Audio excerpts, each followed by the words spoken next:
კლუბი დასრულებული ურთიერთშელაპარაკება გორის მუნიციპალიტეტში. კლასელის სასიკვდილოდ გაიმეტა. შემზარავი დანაშაული გორის მუნიციპალიტეტის სოფელ მეჯრის ხევში მოხდა. ადგილობრივები ყვებიან, რომ კამათი მეზობლის სახლში სუფრაზე დაიწყო. ნასამართლეულმა მამაკაცმა კი თანაკლასელს სანადირო თოფიდან პირდაპირ ყელში ესროლა. გავარკვიეთ ახალი დეტალებიც. ადგილზე ყვებიან, რომ მკვლელობაში ბრალდებულ მამაკაც სუფრაზე მყოფი კიდევ ერთი ადამიანის მკვლელობა ჰქონდა განზრახული, თუმცა მას ხელი საქმის თვითმკვლელობამ შეუშალეს. ბრალდებული უკვე დაკავებულია. შინაგან საქმეთა სამინისტრო კი გამოძიებას განზრახ მკვლელობის მუხლით აწარმოებს.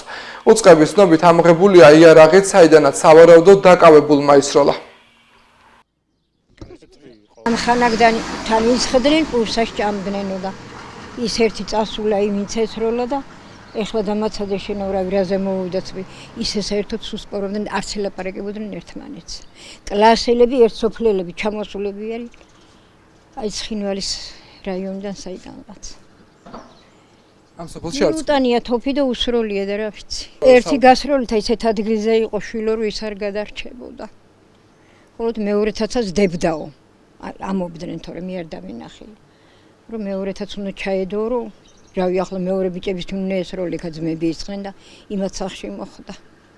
ერთი ბებერი დედა ხამთა ან როგორ გაუძლო მეთქი გულმა იმ უბედურს. ბიჭებს იმ გადარჩა კონფლიქტი არ ვიცი შვილო რავი კლასელების თანასოფლელები და რა ქონდათ გასაყოფი არავინ არ იცის არა მის დღემში სპორობდნენო წლები არ ელაპარაკებდნენ ერთმანეთსაო როგორ მოხდნენ ერთ სოფელზე ერთ სოფელ ერთ ადგილზე ძმაკაცობდნენ იმ ძმებთანა ერთიცა და მეორეცა და ეგრე ალბათ ეგრე მოხდებოდნენ სროლის ხმამეზობლებს არ გაუგიათ ზმაგუდული იყო რა ოთახში ისროლა და სროლის ხმა არავის არ გაუგია კი. რა დროს მოხდა დაახლოებით?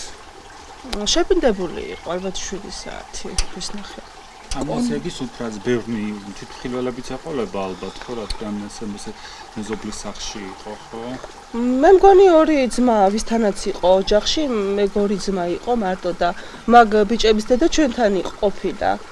და მე მეზობლებმა დარეკა რა ხდება პოლიცია არისო თქვენობანშიო და მაშინ გასულან ეს დედა ბიჭების და დედა ჩემი პულსი არის სინჯებოდა უკვე და საავადმყოფოში მიყვანამდე გარდაიცვალა ისწავლით ისე გარდაცვლილს კარგი პიროვნება იყო ვინ დარჩა სახლში ვინ ხავს ეს თუ შეიძლება მეუღლე და 3 მცირეწლოვანი გარდაცვლილს კი კაი პიროვნება იყო ძალიან. არა დაისაო ესროლაო და მოკლაო და სხვა არაფერი არ გამიგია. ეგენი ტოლები არიან ახლა ერთი ორთავინ ახლა ცხოვრობენ კლასელები ყოფილან რავი თავი დროზე. რავი კარგი ურთიერთობა ჰქონდათ ჩვენთან ძმაკაცებთან და რავი რა მოხდა წუხელი საზია რავი. სახლში ვინ ხავს?